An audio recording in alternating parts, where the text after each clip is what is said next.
আসসালামু আলাইকুম বন্ধুরা, সবাই কেমন আছে? আশা করি সবাই অনেক ভালো আছেন। আজ আপনাদেরকে দেখাবো কালকে আমার বাসুরের ছেলে, তো ওদের স্কুলে পরীক্ষা হয়েছে। সপ্তম শ্রেণীতে পড়ে, ওদের স্কুলে পরীক্ষা হয়েছে। এখন তাদেরকে দুটো ড্রয়িং করতে হবে, বন্ধু খাতায় দুটো ড্রয়িং এঁকে দিতে হবে। তো আমি চেষ্টা করলাম তাকে দুটো ড্রয়িং এঁকে দেওয়ার জন্য।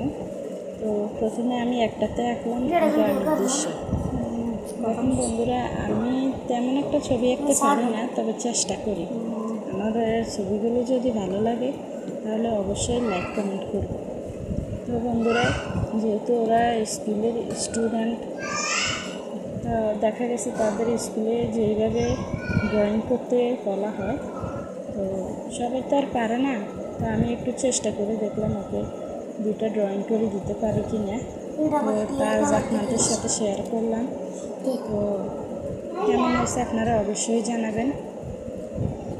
আর দেখুন বন্ধুরা, গ্রামের একটা প্রাকৃতিক দৃশ্য আঁকার চেষ্টা করেছি, যেখানে কাশফুল আছে, তারপরে সবুজ মাঠ, সবুজ ঘাস।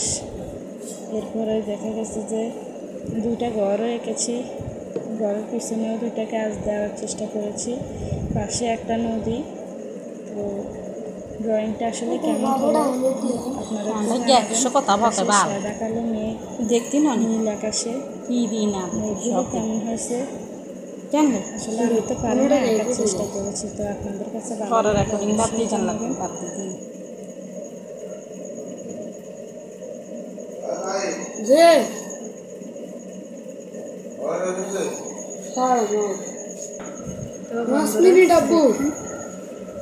গাছের মধ্যে রং করা শেষ করতেছি।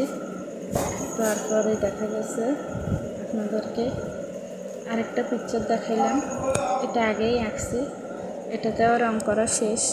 এখন দেখুন, এই যে ঘরের পিছনে একটা নদী বয়ে গেছে, পিছনে সবুজ ঘাস, সবুজ বন, আকাশে নীল আকাশে সূর্যটা বিকেলবেলায় ডুবে ডুবে যাচ্ছে।